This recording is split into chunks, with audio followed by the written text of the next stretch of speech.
पुढे पुढच्या घडामोडीकडे बारामतीत पुन्हा एक विमान कोसळल्याची घटना घडली। शिकाऊ वैमानिक यात सुरक्षित असल्याची माहिती समोर आली।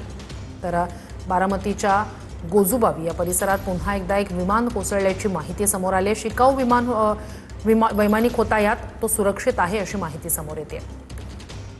बारामतीत पुन्हा एकदा विमान कोसळल्याची घटना घडली। अजितदादांचा अपघात झालेल्या गोजीबावी गावातच पुन्हा एकदा विमान कोसळले।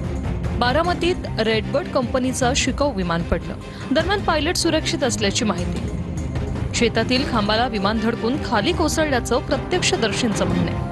हे तेलतराचे आड होते, फक्त ह्याला इमान धडकल्यावर मी उठून उभं राहिली। काय वाजलं मग तर इमान, मी म्हणलं आता काय खरं नाही बाबा, इमान पडलं म्हणल्यावर थोडी मी पड्यावर सरली, पुन्हा इमान खाली बसलं। इमान खाली बसले मी बघाय आली, म्हणलं माणसं आत किती काय झालंय बघावं म्हणलं। तर आमच्यातली काय म्हणली, पुढे जाऊ नको, बिटल इमान ते दिजे आयल असतं। मग अजून मागे सरली। मग ते किती माणसं होती त्याच्यात? एकच काय शाबत होतं? लागलं होतं का त्यांना? काहीच नाही अजिबात झालं त्यांना। मग त्यांनी काय केलं, सगळं बंद केलं, बाहेर निघलं दार उघडून, काय झालंय का तर नाही म्हणले काय झालं। मग त्यांनी दारं बिरं उघडून बाहेर निघले, आम्ही सगळी जवळ आलो। शिकाऊ विमान नेमकं कशामुळे पडलं याबाबत अद्याप माहिती समोर आलेली नाही। यापूर्वीही रेडबर्ड या कंपनीचं विमान या ठिकाणी कोसळलं। या ठिकाणी शिकाऊ वैमानिकांना प्रशिक्षण दिलं जातं।